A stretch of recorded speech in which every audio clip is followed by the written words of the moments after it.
તો આઈસીએઓના ચેરમેન પદની ચૂંટણીમાં દિલીપ સાંઘાણીએ દાવેદારી કરી છે. ભારતમાંથી દિલીપ સાંઘાણીએ દાવેદારી કરી તો સ્પેનમાં બપોરે 3 વાગે ચૂંટણી યોજાશે. તો આજે આઈસીએઓના ચેરમેન પદ માટેની ચૂંટણી છે. તેમાં દિલીપ સાંઘાણી સામે કોરિયાના પ્રતિનિધિ મેદાનમાં ઉતર્યા છે. યુરોપ, અમેરિકા તથા એશિયાથી મતદાન થવાનું છે. તો કુલ 42 મતદારો વિશ્વમાંથી મતદાન કરી શકશે. 10 દેશમાં 320 સહકારી સંસ્થાઓ પ્રતિનિધિ કરે છે. તો આઈસીએઓના ચેરમેન પદ માટેની ચૂંટણીમાં દિલીપ સાંઘાણીએ દાવેદારી નોંધાવી છે.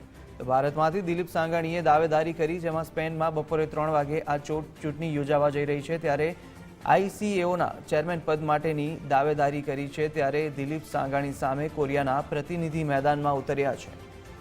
જોકે યુરોપ, અમેરિકા તથા એશિયાથી આ મતદાન થવાનું છે. કુલ 42 મતદારો આ વિશ્વમાંથી મતદાન કરી શકશે. સમગ્ર માહિતી સાથે સંવાદદાતા સોનલ અનડકટ ફોન લાઈન પર જોડાઈ ચૂક્યા છે. સોનલ, જે રીતે આઈસીએઓના ચેરમેન પદ માટે દિલીપ સાંઘાણીએ દાવેદારી કરી છે, શું વિગતો?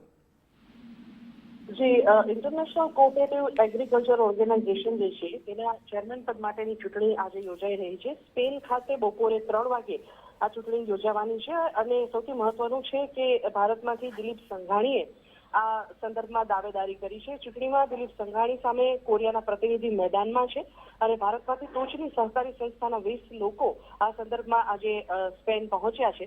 વિશ્વમાં 10 દેશો એવા છે કે જેમાં 320 સહકારી સંસ્થાઓનું પ્રતિનિધિત્વ કરનારી આ સંસ્થા ઇન્ટરનેશનલ કોઓપરેટિવ એગ્રીકલ્ચર ઓર્ગેનાઇઝેશન છે. યુરોપ અને અમેરિકા તેમજ એશિયામાં આ સંદર્ભમાં આજે મતદાન થવા જઈ રહ્યું છે. કુલ 42 મતદારો જે છે વૈશ્વિક કક્ષાના મતદારો છે જે સમગ્ર વિશ્વમાંથી આજે મતદાન કરવાના છે. પણ સૌથી મહત્વની બાબત એ છે કે આ જે ઇન્ટરનેશનલ કક્ષાની જે ચૂંટણી છે, આંતરરાષ્ટ્રીય કક્ષાની, તેમાં ભારત તરફથી દાવેદારી દિલીપ સાંઘાણી કરી રહ્યા છે. જી સોનલ, સમગ્ર માહિતી આપવા બદલ આપનો આભાર.